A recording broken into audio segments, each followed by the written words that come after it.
এই যে খালি জায়গাটা আছে এখানে বসবে, এরপরে হচ্ছে ড্রেসের এই যে এখানে যে খালি জায়গাগুলো আছে সেখানে বসবে এই প্যানেলটা। এরপরে হলো আমরা বাকি প্যানেলগুলো দেখব। এটা পুরোটা হচ্ছে স্লিভসে দিয়েছি, এটা ফুল প্যানেলটা হচ্ছে স্লিভসে চলে যাবে। এই যে এটা আরও কিছু প্যানেল আছে, এটা ফ্রন্ট পার্টের দামানে যাচ্ছে এটা, আর এটা হচ্ছে দুপাট্টায়, না দুপাট্টার আঁচল মনে হয়।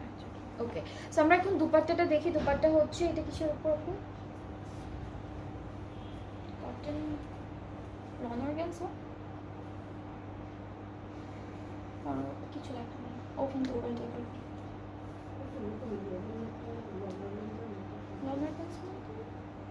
ওকে। সো এটা হচ্ছে লন অর্গানজা মেটেরিয়ালের থাকবে, পাড়ে হলো এমব্রয়ডারি করা অল ওভার ডিজিটাল প্রিন্ট আছে, আঁচলে হলো এই প্যানেলটা বসবে, আর ট্রাউজারটা হচ্ছে ক্যামব্রিক কটনের মধ্যে। সো খুব সুন্দর ড্রেসটা।